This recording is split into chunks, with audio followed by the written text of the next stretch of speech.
Hey there, everybody. Game time is up and running. Glad you're with us here with the freshly shorn Hall of Famer, Isiah Thomas. I'm Matt Weiner. All of Tuesday at Summer League from Vegas in just a bit.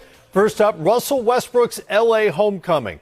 A few days after a 5-team blockbuster trade sent Russ from the Wizards to his hometown, he did his first media session as a Laker and talked about his new partnership with LeBron James.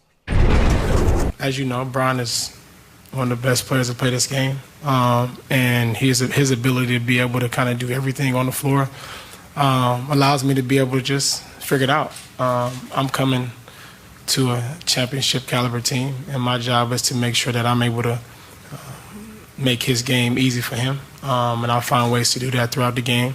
As it pertains to ball handling and all that, it really doesn't matter.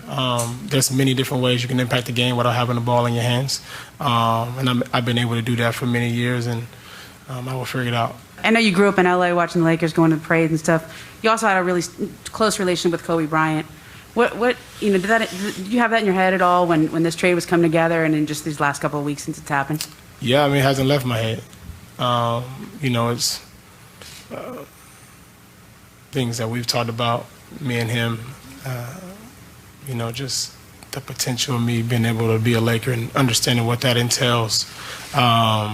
It's just crazy to think about. After 11 seasons with the Thunder, Westbrook will be playing for his 4th team in 4 seasons. Russ got off to a slow start in Washington last year as he dealt with a quad injury, wound up helping push the Wizards into the postseason and averaged a triple-double for the 4th time in his career. Zeke, he's now a Laker where he'll team up with LeBron, Anthony Davis. The question for Westbrook has never been about talent or certainly explosive athleticism. That's all there. It's always fit. How good is the fit for him with the Lakers? Matt, I really do think it's a great fit, and it's about timing. LeBron James is almost 37 and will be 37. So he's not the facilitator that he once was in terms of beating people off the dribble. Russ can break down the defense. He can help LeBron, in terms of transition, getting the ball up court. So LeBron can now move to that small forward position that he dominated a long time ago for time and for certain periods and times of the game.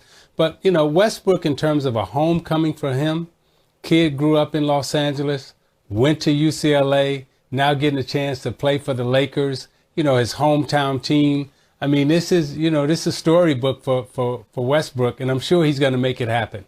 Absolutely. And you touched on it a moment ago. I'm curious how you see this working because LeBron James was the point guard for the L.A. Lakers. Russell comes in. He's obviously not a floor spacer. That's the weak part of his game, shooting the ball.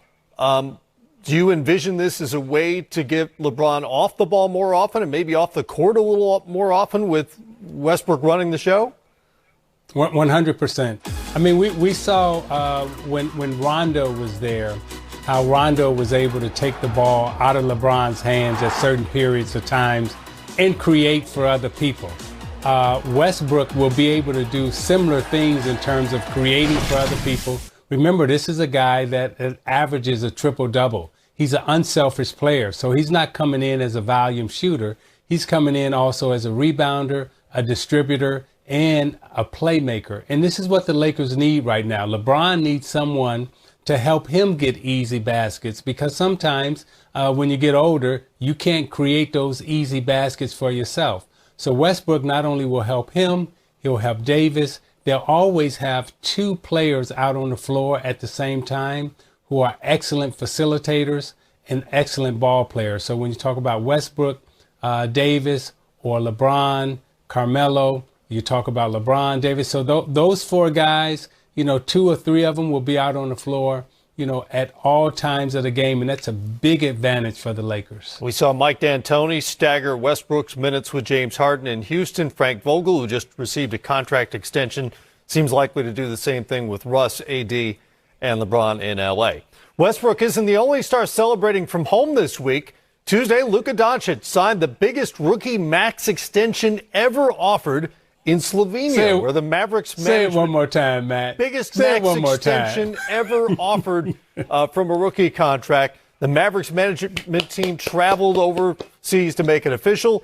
Doncic's deal, 5 years, $207 million, which will kick in the season after this one. I never imagined this happening. I was only dreaming, only playing in the NBA, and now I can sign an extension with Dallas Mavericks for 5 more years, which I never had a doubt of it. I always wanted to sign this. I gotta say, thank you to a lot of people. I'm not gonna go into the names because there's so many. From the beginning, when I was in Madrid, I met Kike. Then I signed with BDA Sport. You know, they helped me a lot. My girlfriend here, she was supporting me the whole time. My dad, my mom, they sent me to Madrid at a young age. I think that was a great idea. It was very tough at the beginning, but later I got to learn the language, have great friends there, and I think it wasn't a bad idea at all. So I really appreciate everything. The Dallas Mavericks, Jason, Nico, Mark, Michael, Dirk, Casey. Thank you for this, and I'm really happy. Understandably so. You know, Luka Doncic, obviously, Zeke, was already the face of the franchise. This commitment just solidifies that position. What kind of a responsibility comes with a deal like this? Well, it's a big responsibility because not only are you the franchise, you're the face of the franchise, and then you're the most trusted person in the organization now in terms of a player. So that means that you have to show up every year in shape. You have to show up every day to practice hard. Your communication has to be great with your teammates, and you got to be a selfless player. You know, and we saw Dirk Nowitzki do that with the Mavericks. And I think we're expecting the same thing from Luka. And Luka is definitely capable of doing all those things.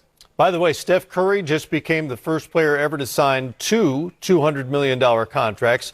Luka's only 22. If he sticks around long enough, he might get 3 of those before it's all said and done.